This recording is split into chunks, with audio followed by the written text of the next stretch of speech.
اعوذ باللہ من الشیطان الرجیم بسم اللہ الرحمن الرحیم الحمد للہ الذی ہدانا لہذا وما كنا لنهتدي لولا ان هدانا الله لقد جاءت رسل ربنا بالحق ثم الصلاة والسلام وتحية والإكرام على النبي الأمي المكي القرشي البتهي الابتهامي مولانا ومولى الثقلين جد الحسن والحسين بالقاسم محمد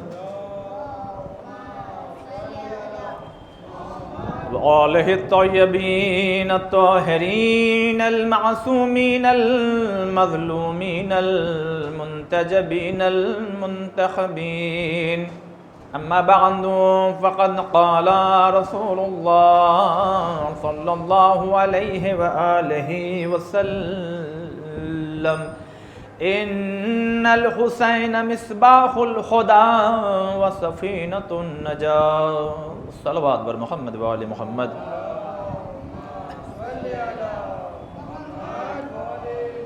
الحمدللہ خداوند عالم کا ہم شکر ادا کرتے ہیں کہ اللہ نے ہم لوگوں کو پھر سے یہ توفیق عنایت فرمائی کہ ہم لوگ ذکر ابا عبداللہ الحسین علیہ السلام کے لیے اکٹھا ہو رہے ہیں.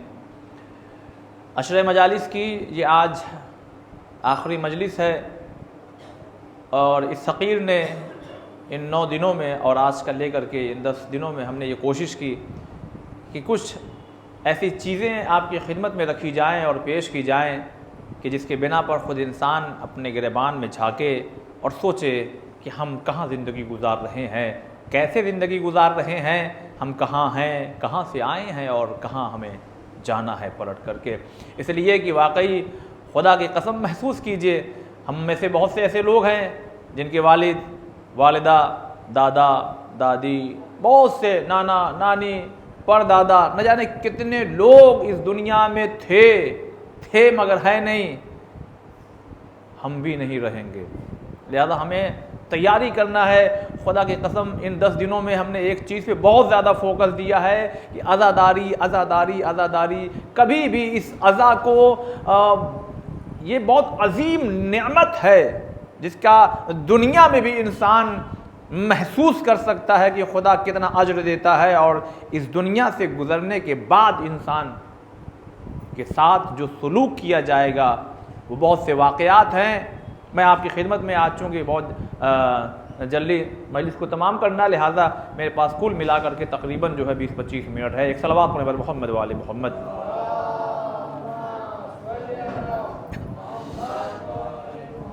کئی مجلسوں میں ہم یہ ذکر کر چکے ہیں کہ امام حسین ہمیں بہت چاہتے ہیں, بہت محبت کرتے ہیں, اور اگر ہم ذرا سا بھٹک جائیں تو ہمارا خیال بھی رکھتے ہیں. ایک جوان ہے جس کے بارے میں یہ کہا جاتا ہے کہ وہ ایران کا رہنے والا تھا اور جاب بزنس کے سلسلے سے ایران کے باہر کہیں آذربائیجان یا کہیں چلا گیا. اس نے بہت ترقی کی, اس کا بزنس یا جو بھی کام تھا وہ بہت آگے بڑھ گیا, مالدار ہو گیا, پیسے والا ہو گیا. تاریخ یہ کہتی ہے کہ ایک دن اس کی نگاہ ایک لڑکی پر پڑی تو اس کے دل میں اس کی محبت پیدا ہو گئی. لیکن وہ اس کے پیچھے پیچھے تو گیا, لیکن صرف اس لیے گیا کہ دیکھ کے آئے کہ امام حسین ہمارا کتنا خیال کرتے ہیں, یہ دیکھ کر کے آئے کہ اس کا گھر کہاں ہے. اس لیے نہیں کہ بدمعاشی کوئی کریں گے, اس لیے یہ گھر دیکھنے گیا کہ وہ واپس جب پلٹ کے آیا تو اس نے اپنے دوستوں سے اپنی یہ بات دل کے رکھی کہ مجھے ایک لڑکی سے عشق ہو گیا, محبت ہو گئی ہے, لیکن میں یہ چاہتا ہوں کہ ایک اچھے انداز میں تم لوگ جاؤ اور اس کے باپ سے بات کرو اور میرے رشتے کی بات کرو. اب اس کے دوست گئے اور جانے کے بعد میں بہت جلدی اس لیے کہ وقت کا ماد ہے گئے تو جب بات ہوئی تو اس نے کہا سب کچھ تو ٹھیک ہے, لڑکا اچھا ہے, دیکھنے میں, شکل میں, صورت میں, پیسے میں, ہر لحاظ سے اچھا ہے, مگر بس ایک معاملہ گڑبڑ ہے. کہا وہ کیا؟ کہا اس لیے کہ ہم تو کرسچن ہیں اور یہ ہے مسلمان. ہم کرسچن یہ مسلمان، لہذا ایک شرط پہ شادی ہوگی۔ کہا وہ کیا؟ کہا کہ اس لڑکے سے یہ کہا جائے کہ وہ بھی کیا ہو جائے، ہمارے مذہب پہ آ جائے۔ یہ جو محبت ہے یہ بہت خطرناک ہوتی ہے۔ انسان نہ جانے کتنے واقعات آپ بھی سنا کرتے ہوں گے۔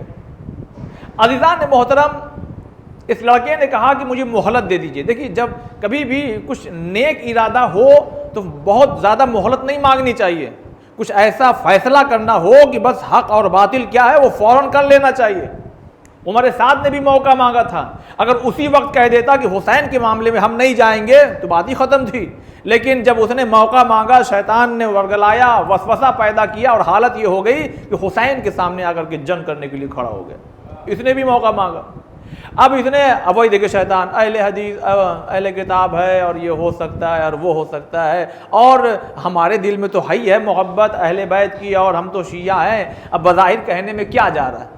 اب یہی سب دیکھیں شیطان کیسے کام کر رہا ہے۔ ٹھیک ہے، اب اگلے دن جب آئے کہا ٹھیک ہے لیجیے صاحب، ان کی رسومات کی بنا پہ شادی ہوگی، کرسچن عیسائی۔ اب یہ نہیں معلوم کہ کس مہینے میں ہوئی، رجب میں ہوئی، شعبان میں ہوئی، ماہ رمضان، عید، خالی بقرعید، لیکن یہ نہیں معلوم، بس اتنا بتایا گیا کہ جیسے ہی ذی الحجہ کا مہینہ تمام ہوا اور محرم کا چاند نمودار ہوا تو ایک مرتبہ اس جوان کے چہرے پہ بے چینی کے آثار نمودار ہونے لگے۔ پہلی محرم گزری، رات میں اٹھ کے بیٹھ جاتا تھا، دوسری محرم گزری، تیسری محرم، اس لیے کہ جیسے ہم لوگ یہاں ہیں، جیسے آپ یہاں ہیں، اور اگر کہیں پردیس جانا ہو جائے یا کسی بنا پر کہیں اور جانا ہو جائے تو آپ جہاں بھی رہیں گے وہ سوچیں گے کہ آج پہلی محرم کو یہ ہوتا تھا اور چوتھی محرم کو یہ ہوتا تھا اور 10ویں محرم کو یہ ہوتا تھا اور یہ نظر کا اہتمام اور یہ یہاں سے علم نکالتا تھا، یہ تمام چیزیں۔ اب وہ جوان کچھ کر نہیں پا رہا، اس لیے کہ اس نے کیا اظہار کیا، میں بھی آپ کے مذہب کا ہوں، لہذا وہ چاہتے ہوئے بھی کچھ نہیں کر پا رہا۔ 4 محرم، 5 محرم، 6 محرم، جب 9 محرم کا دن گزر گیا اور رات آ گئی تو ایک مرتبہ اس کو نیند نہیں آ رہی ہے اور زوجہ روز پوچھ رہی ہے کیا ہوا ہے، کیا ہوا ہے، بتاتے کیوں نہیں، لیکن یہ کچھ نہیں بتا رہا۔ 9 محرم کی رات میں زوجہ سو گئی، لیکن یہ بیٹھا رہا، ایک بیگ اس نے، خدا کی قسم جو شیعہ ہوگا نا وہ سال بھر کتنا بھی گھومے پھرے جو بھی ہو، لیکن شب عاشور اور روز عاشور بے چین ہو جاتا ہے۔ ایک مرتبہ اس نے بیٹھے بیٹھے چیخ ماری، کہا یا حسین۔ اب بیوی گھبرا کے اٹھ گئی، کیا ہوا تم کو، اس طرح سے کیوں آواز نکال رہے ہو؟ کہا کہ دیکھو ایک بات تم کو بتاؤں، تمہیں معلوم ہے نا میں مسلمان ہوں؟ کہا ہاں معلوم ہے، لیکن تم تو ہمارے مذہب پہ آ گئے ہو نا۔ کہا دیکھو ہم مسلمانوں میں سے وہ مسلمان ہیں کہ ہم سب کچھ تو چھوڑ سکتے ہیں مگر امام حسین کو نہیں چھوڑ سکتے۔ اب اس کی بیوی نے کہا، محبت بہت تھی آپس میں، اس کی بیوی نے کہا اچھا کچھ تو بتاؤ، کیا مطلب امام حسین کیا؟ اب اس کا دل تو بھرا ہی ہوا تھا، بچپن سے جو مجلس سنا تھا، جو کچھ اس نے سنا تھا وہ اپنے سامنے اپنی زوجہ کو بیٹھال کر کے بیان کر رہا، گویا یہ مجلس پڑھ رہا ہے اور اس کی زوجہ آج عزادار بنی ہوئی ہے۔ اب یہ مجلس پڑھ رہا یعنی سب بیان کر رہا کربلا کی، اور خود دیکھتا ہے کہ اس کی بیوی زار و قطار رو رہی ہے۔ کہا تمہیں کیا ہو گیا؟ کہا جب بھی تم حسین کہتے ہو میرے آنکھوں میں آنسو آتا ہے۔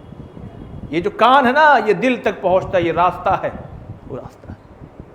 بس ایک مرتبہ دونوں شوہر زوجہ تھوڑی دیر تک انہوں نے سنایا، روئے اور اس کے بعد پھر لیٹ گئے، مگر شوہر جاگتا رہا۔ اتنے میں چوک کے زوجہ پھر سے اٹھی اور کہتی ہے کہ تم جو کہانی یعنی اپنے زبان میں جو تم داستان سنا رہے تھے ذرا پھر سے سنانا کچھ۔ اب پھر سے اس نے مصائب پڑھنا شروع کیا، پھر سے زار و قطار رونے لگی۔ ایک مرتبہ شوہر نے کہا کہ کیا تم اپنے دل میں محبت پیدا کر رہی ہو، امام حسین کی محسوس کر رہی ہو؟ اس نے کہا ہاں میں اپنے دل میں امام حسین جو تم کہہ رہے ہو نا واقعہ سنا رہے ہو، ان کا ایک چھوٹا سا بچہ تھا اور ایک کڑیل جوان تھا اور ایک بھائی تھا، میں ایک بے چینی سی چھا رہی ہے۔ کہا دیکھو تم نے آج تک تمہارے گھر والوں نے جو کہا، گھر چھوڑ دیا، شہر چھوڑ دیا، مذہب چھوڑ دیا، بظاہر سب کچھ چھوڑ دیا، کیا تم ایک کہنا میرا مانو گے؟ کہا وہ کیا؟ کہا تم بھی حسینی شیعہ بن جاؤ۔ کہا لیکن مگر اب میرے والد سے نہیں بتانا، یعنی اظہار کر رہی ہاں میں ہوں، میں بننے کو تیار ہوں، مگر میرے گھر والوں سے نہیں بتانا۔ کہا نہیں بتائیں گے۔ شب عاشور ہے مگر خوشی تو نہیں کہیں گے، لیکن کتنا سکون ملا ہوگا کہ آج اس کا ہم سفر بھی شیعہ ہو گیا۔ مہینے گزرے، سال گزرے، چھپ چھپ کر کے آپس میں بات کرتے تھے، مصائب بیان کر کے گریا کر لیتے تھے۔ ایک دن اس کے شوہر نے کہا آخر یہ ہم کب تک چھپ چھپ کر کے اس طرح سے غم منائیں، ایک کام کرتے، بات بہت پہلے کی، ایک کام یہ کرتے ہیں، اللہ نے بہت نوازا ہے، جو پراپرٹی اس کو بیچ لے کر کے پیسہ جمع کر لیتے ہیں، اور جو سامان ہو سکتا ہے لے کر کے دھیرے سے یہاں سے نکل چلتے ہیں۔ کہاں جائیں گے؟ کہا اسی حسین کے حرم میں پاس کہیں رہ کر کے زیارت بھی کر لیں گے، وہیں جیسے یہاں ہم آئے خالی ہاتھ تھے تو یہاں ہم کام دھندا شروع کر دی، ویسے وہاں کچھ شروع کریں گے، اللہ نوازے گا۔ بیوی تیار ہو گئی، لیکن جب سب تیاری ہو گئی اور یہ ہوا کہ اب رات میں نکلیں گے، اس کی طبیعت خراب بیوی کی۔ اب جب بیوی کی طبیعت خراب ہو گئی تو گھر والوں کو بلانا پڑا۔ جب گھر والوں کو بلایا گیا تو گھر والے کرسچن، اب ادھر لے کے دوڑے ادھر لے کے دوڑے، لیکن حالت یہ ہوئی کہ بیوی کا انتقال ہو گیا۔ اب یہ شوہر چاہتے ہوئے بھی نہ بتا پا رہا ہے، نہ کچھ کہہ پا رہا ہے، نہ یہ کہہ پا رہا ہے کہ بھائی اس طرح سے غسل دو، اس طرح سے کفن پہناؤ۔ انہوں نے اپنے رسومات کی بنا پر ایک تابوت بنایا، میں زیورات کے اس کو دفن کر دیا۔ یہ بہت پچھتایا، بہت ہی دل میں تڑپا، اور واپس جب آیا تو بہت دیر تک روتے روتے ایک مرتبہ آنکھ لگ گئی۔ میں پھر بے چین ہوا اور اٹھا، اور اٹھنے کے بعد سوچنے لگا میں تو، یہ میری بیوی شیعہ مذہب پہ آ گئی تھی، اس کو غسل دینا چاہیے، کم سے کم کفن تو پہنایا جائے۔ لہذا یہ سوچ کر کے اس محبت میں گیا اسی قبرستان میں، اور اسی قبر کو جلدی دیکھیے، جب قبر بالکل تیار ہو، پہلی رات ہو تو جلدی وہ یعنی کھودی جا سکتی ہے۔ اب اس نے جیسے ہی تابوت کھولا، کپڑا ہٹایا تو حیران، اب دیکھا وہ عورت نہیں بلکہ ایک داڑھی مونچھ والا آدمی ہے۔ جلدی سے بند کیا، قبر دیکھا چاروں طرف کہ یہی قبر ہے، مگر یہ کیا ہوا ہے؟ اس میں تو میری زوجہ نہیں ہے بلکہ یہ تو کوئی آدمی ہے۔ لہذا گھر پہ آیا، رویا گریا کیا، سو گیا۔ خود خواب میں بنفس نفیس حضرت سید الشہداء امام حسین علیہ السلام تشریف۔ سنیے مولا ہم سے کتنی محبت کرتے ہیں، بس عشق، اپنے عشق کے عروج، اپنے اس کو عروج دیجئے۔ خواب میں آ کر کے کہتے ہیں پریشان ہو؟ کہا مولا کیوں نہ پریشان، گیا تھا کہ زوجہ کا جنازہ، غسل و کفن کچھ تو کرتا، کفن ہی پہنا لیتا، نہیں ملی، مگر وہاں کوئی آدمی ہے۔ امام نے جانتے کیا کہا؟ کہ اچھا کیا تمہاری زوجہ کربلا نہیں آنا چاہتی تھی؟ تو کہا ہاں مولا، وہ کیا، ہم دونوں آنا چاہتے تھے۔ تو کہا ہم نے تو بلا لیا کربلا۔ کہا مولا کربلا تو پھر وہ آدمی، کہا وہ ہمارے یہاں یعنی اس سرزمین پر دفن ہوا تھا ایک آدمی جو ہمارے کام کا نہیں تھا، لہذا اس کو ادھر کر دیا، تمہاری زوجہ کو ادھر بلا لیا ہم نے۔ اچھا دیکھیے، خالی خواب ہوتا، آنکھوں سے نہیں دیکھا ہوتا کہ آدمی کا چہرہ، تب تو ہوتا کہ بھائی خالی خواب دیکھا۔ لیجئے صاحب، یہ تیاری تو تھی ہی، اب یہ نکل گیا کربلا۔ اب جب کربلا پہنچا تو پوچھا بھائی اس تاریخ میں یہ ہے ٹائم، اور کوئی مرد یہاں انتقال ہوا ہے؟ کہاں؟ کہاں قبر ہے؟ کہا کہا کھودو۔ کہا ارے کیسی بات کر رہے، حرام ہے۔ تو اس نے اپنا پورا خواب بتایا۔ کہا خالی خواب نہیں ہے، آنکھوں دیکھی بات ہے۔ اچھا جب خدا کچھ کروانا چاہتا ہے تو انتظام کرتا ہے۔ تو کہا ایسا ایک کام یہ کرتے، تم ایسی باتیں بتا رہے ہو تو رات ہونے دو تاکہ کسی کو معلوم نہ ہو۔ اب یہ جلدی سے گیا، کیونکہ اب آنکھوں دیکھی چیزیں ہیں نا، خالی خواب تو ہے نہیں، کچھ عورتوں کا انتظام کر لیا کہ غسل و کفن میں۔ اب جب قبر کھودی گئی اور جیسے ہی کپڑا ہٹایا گیا تو میں زیورات کی وہ زوجہ نظر آئی۔ کہا میں کہتا تھا نا میری زوجہ آئی ہے، میرے مولا حسین نے اسے بلا لیا۔ میں یہاں سے ایک بات میں کہوں، دل میں عشق حسین رکھو، دفن کہیں بھی ہو جاؤ، اگر عشق عروج پہ پہنچ جائے گا تو حسین بلا لیں گے۔ اور اس وقت کے غسل و کفن ہوا، مگر زیور نکال لیے گئے۔ اس وقت کے جو مرجع تقلید تھے ان کے پاس یہ شخص گیا، اور جانے کے بعد کہا ان زیورات کا میں کیا کروں؟ کہا ہوا کیا؟ کہا پھر اس نے پوری داستان سنائی، اس نے پوری داستان۔ عشق حسین ہمیں کہاں لے کے جاتا ہے، صرف زندگی تک معاملہ نہیں ہے، مرنے کے بعد بھی ہے۔ صلوات بر محمد و آل محمد۔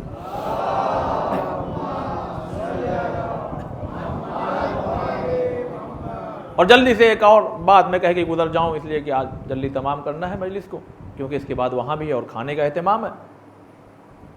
ایک جوان فاسق گنہگار، بے پناہ گنہگار، مگر چونکہ اہل بیت کے گھرانے کا تھا، چاہنے والے کے گھرانے کا تھا، لہذا جب یہی جب 40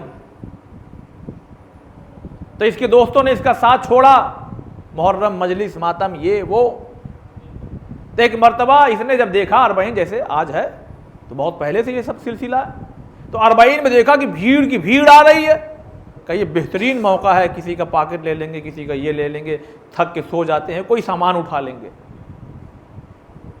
یہ سوچ کر کے جیسے ہی وہ آیا کہ اپنا کام شروع کریں تو ایک سبیل لگی ہوئی تھی، وہ سبیل کے پاس گیا کہ چائے پی لیں، تب تک وہ پہچان گیا، ہٹو چلو ہٹو یہاں سے، کیونکہ چور تھا اور ایسا گنہگار تھا کہ کوئی اپنے پاس کھڑا نہیں کرنا چاہتا تھا، ہٹو ہٹو یہاں سے ہٹ جاؤ۔ اس نے کہا تھا ٹھیک ہے ہٹ جاتے ہیں، سبیل کی کمی ہے، آگے جا کے پی لیں گے۔ تب تک پیچھے سے ایک بزرگ نے کہا اے نادان کم سے کم آج تو سدھر جا۔ کہا کیا کروں میں؟ کہا دیکھ نہیں رہے ہو کہ سارے لوگ جو ہیں وہ زائر حسین کی خدمت میں لگے ہوئے ہیں، کم سے کم کچھ تو تم کرو۔ کیا کروں؟ کہا 2 کلو چینی لے کے آؤ، شکر کم پڑ رہی ہے، چائے بنانا ہے۔ بس دیکھیے جب خدا چاہتا ہے نا، گیا یہ 2 کلو شکر لینے کے لیے، اور جب لے کے واپس آنے لگا تو آپ نے بہت سے لوگوں نے دیکھا ہوگا یہاں سبیل، ہر قدم قدم پہ موقف اور سبیلیں لگی ہوئی ہیں، تو اس نے کہا کہ لاؤ ذرا یہاں چائے پی لیں ایک جگہ رک کر کے۔ تو جیسے ہی اس نے وہ 2 کلو شکر تھی تو اس نے کیا کیا، وہیں رکھ دیا ایسے۔ آپ نے دیکھا ہوگا 40 میں کہ اکثر بہت سے لوگ بہت سی چیزیں تقسیم کرتے ہیں، جیسے اس نے شکر رکھی تو موقف کے جو چائے بنانے والا تھا اس نے کہا کہ بھائی بہت بہت شکریہ، دیکھو بھائی ایک زائر نے لا کر کے شکر دے دی ہمیں، اب یہ کچھ کہہ نہیں سکا، کچھ نہیں کہہ سکا، کہا جانے دو پھر لے لیں گے 2 کلو شکر، اور چائے لی۔ بس یہ محبت کی ایک ذرا جھلک اس کے اندر آئی کہ جانے دو، زائرین کے کام آ جائے گی۔ اللہ نے کہا اس کی روح واپس لے لو، کیونکہ مسئلہ کیا تھا نا، واقعہ یہاں سے تھا کہ ایک شخص آ کر کے لوگوں کا قدم پکڑ لیا، کہا نہیں ہمارے گھر چلنا پڑے گا آپ کو، تھوڑی ہی دیر کے لیے چلیے مگر چلنا پڑے گا آپ کو۔ جب لوگ گئے تو دیکھا کہ ایک تابوت ہے، ایک قبر یعنی کھودی ہوئی ہے اور وہیں تابوت رکھا ہوا۔ کہا یہ کیا ہے؟ کہ پہلے کھا لیے تب بتائیں گے۔ تو جب لوگوں نے کھا لیا تو وہی بوڑھا آدمی کہا پوچھ لو اس بستی میں میرا ماضی پاسٹ میرا کیسا تھا، وہی اپنی داستان خود سنا رہا، میں چور تھا، میں یہ تھا، میں وہ تھا، اور میری جان نکل گئی۔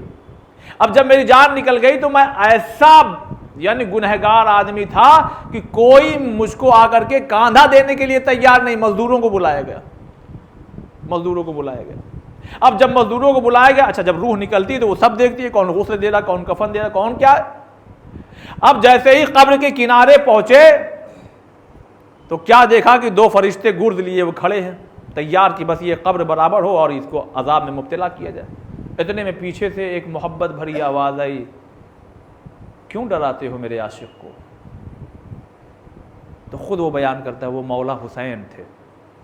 کہا مولا آپ اس کے اعمال نہیں دیکھ رہے ہیں؟ کہا اچھا اس 2 کلو شکر جو زائرین کے لیے یہ لے جا رہا تھا، جتنے دانے ہیں اتنے گناہ کم کر دو۔ کہا مولا پھر بھی بچ گئے۔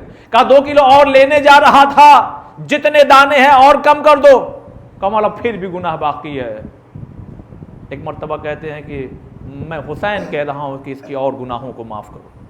کہا مولا آپ کا حکم۔ بس ایک مرتبہ مولا اس سے خود کہتے ہیں دیکھ واپس پلٹ جا واپس پلٹ جا، لیکن اب آئندہ گناہ نہ کرنا۔ خود کو کہتا ہے کہ میں مر چکا تھا، حسین کے صدقے میں دوبارہ زندگی ملی۔ عزیزان محترم اس میں بہت سے پیغامات ہیں، کہ یہ وہی تابوت دکھ رہا ہے، یہ وہی قبر، یہ میری قبر تھی، یہ تابوت میرا تھا، لیکن امام حسین نے مجھے دوبارہ زندگی دی اور میں لوگوں کی دوڑ کی خدمت کرتا ہوں۔ یہ وہی دن ہے، ہر قدم پہ معجزہ ہے۔ خدا کی قسم یہاں نہ جانے کتنے لوگ بائک سے آئے ہیں، کتنے کلومیٹر، 3 کلومیٹر، 4 کلومیٹر، 5 کلومیٹر، ارے کبھی آدھا کلومیٹر بھی ہوتا ہے تو چلتے نہیں ہے، کبھی آٹو لے لیا، کبھی بائک لے لیا، مگر یہ معجزہ نہیں تو اور کیا ہے کہ آپ 80 کلومیٹر کا فاصلہ طے کر رہے ہیں۔ خدا کی قسم محسوس کیجئے، یہ وہ فاصلہ ہے کہ جب آپ چلتے ہیں تو چاروں طرف سے چائے لے لیجئے، پانی لے لیجئے، کھانا لے لیجئے۔ آئیے ہمارے موقف میں ہم ذرا پیر دبا دیں آپ کے پیروں میں کیا چھالے نکل آئے ہیں۔ یہاں ڈاکٹرز کی ٹیم بیٹھی ہوئی ہے جو ذرا سا مرہم اور پٹی کر دے گی۔ بس آنکھوں کو بند کیجئے۔ کچھ قافلہ یہاں سے گزرا تھا جن کا کوئی خیال رکھنے والا نہیں تھا، اور صرف چھالے نہیں پڑتے تھے، چھالوں میں کانٹے پیوست ہو جاتے تھے، اور ایک چھوٹی سی بچی اپنے بھائی کے پاس آ کر کے بیٹھ جاتی تھی اور اپنے بھائی کے پیروں کو سہلا سہلا کر کے اس میں سے کانٹے نکالتی تھی اور ایک سوال کرتی تھی، بھیا یہ سارے پرندے شام کو اپنے گھر جاتے ہیں، یہ سکینہ اپنے گھر کب جائے گی؟ جزاکم اللہ۔ عزاداروں، آج شب اربعین ہے نا، آپ بہتر سمجھتے ہیں کہ کیا مصائب۔ ہاں ایک مرتبہ قیدیوں کو یہ خبر دی گئی کہ آپ جا سکتے ہیں۔ اے پوپی اماں کہاں چلیں؟ کیا سیدھے مدینہ چلیں؟ کہا نہیں ہم پہلے کربلا چلیں گے، اور یزید سے یہ کہہ دو جو سامان لوٹے گئے ہیں ذرا واپس کر دو۔ میں مختصر کر رہا ہوں، بس میں ایک مرتبہ لوٹے ہوئے سامان واپس آنے لگے، ایک گٹھری کھولی گئی، زینب آگے بڑھی، ام لیلا تمہاری چادر، ام فروا تمہاری چادر۔ بس ایک مرتبہ فرماتی کلثوم ارے لو تمہاری چادر آ گئی، بس عزادارو سرو سینہ پیٹ کے رو لیجئے، پرسا دے لیجئے۔ ارے ایک ننھی سے چادر نکلی، زندان کا رخ کر کے کہا سکینہ تمہاری چادر آ گئی۔ جزاکم اللہ۔ کسی نے آواز دی، بیویو ہوشیار، ارے اب تبرکات آنے والے ہیں۔ اب بیویوں نے سر اٹھایا تو کیا دیکھا، ارے اب سرہائے شہداء آ رہے ہیں۔ ایک چاند سا ٹکڑا آیا، ام لیلا علی اکبر کا آ گیا سر، لیجیے ام لیلا آگے بڑھی، قاسم کا سر آیا، ام فروا آگے بڑھی، بس ایک ماں تڑپ کے رہ گئی، ایک 6 مہینے کے بچے کا سر آیا۔ اے عزاداروں مختصر کر لو، بس ایک مرتبہ عباس کا سر آیا، ہر بیویوں نے اپنے اپنے وارث کا سر چھوڑ دیا اور آگے بڑھ کے کہی واہ جابا اے ابا، ارے تمہارے بعد ہماری چادریں چھینی گئی۔ جزاکم اللہ۔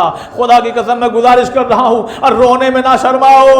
اے عزادارو، امام حسین بڑے غربت میں ہمارا امام فرماتا ہے، ارے میرا جد مظلوم بہت تڑپا کے مارا گیا۔ اے مولا تڑپا کے کیا مطلب؟ کارے کبھی اکبر کا لاشا اٹھایا تو میرا مولا تڑپا تھا، کبھی عباس کے بازو اٹھائے تو میرا مولا تڑپا تھا، کبھی اصغر کے گلے میں تیر لگا تو میرا مولا تڑپا تھا، ارے کسی نے تغینہ کو تباہ سے مارے تو میرا مولا تڑپا تھا۔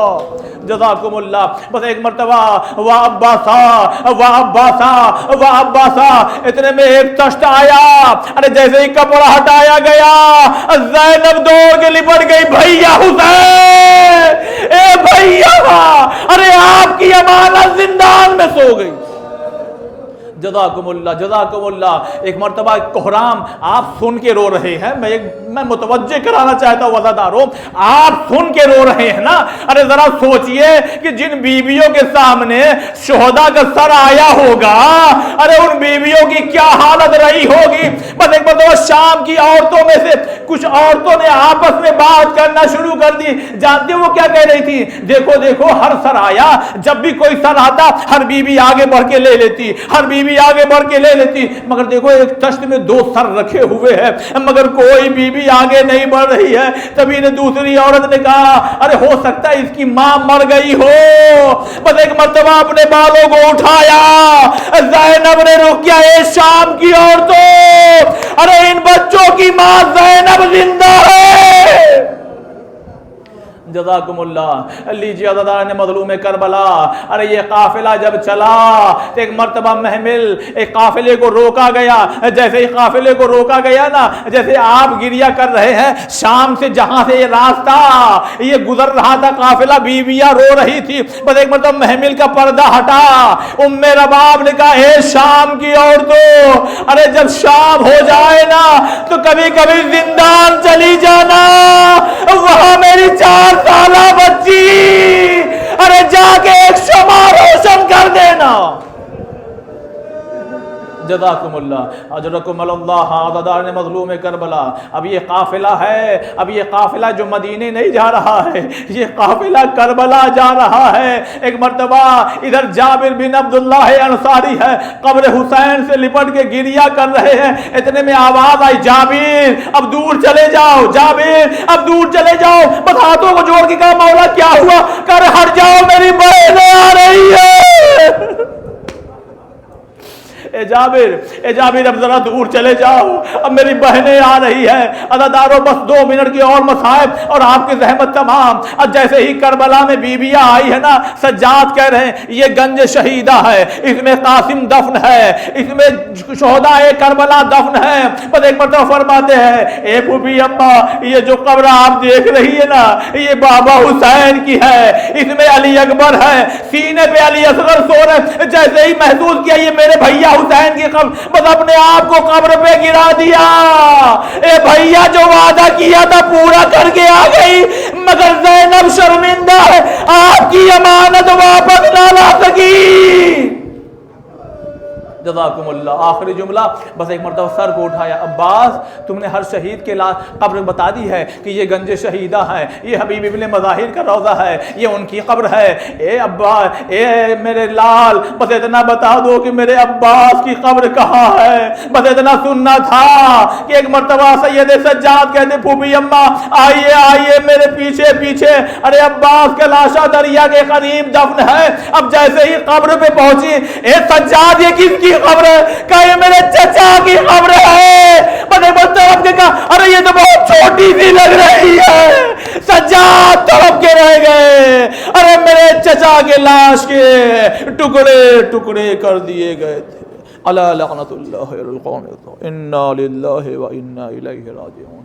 خدایا ہماری اس مختصر سی عبادت کو قبول فرما، پریشان حال کی پریشانیوں کو دور فرما. اللہ شب اربعین، کل روز اربعین، ٹھیک ہے ہم اپنے وطن میں ہیں مولا، مگر اتنی توفیق دے کہ اگلا اربعین ہو ہم میں سے اکثر لوگ کربلا میں امام حسین کے اربعین کو منائیں. پروردگارہ تیری بارگاہ میں دعا ہے جو بیمار انہیں شفائے کاملہ عطا فرما. اے میرے مالک امام حجت علیہ السلام کے ظہور میں تعجیل فرما اور ہم تمام لوگوں کو ان کے ناصر مددگار میں شمار فرما. ماتم حسین.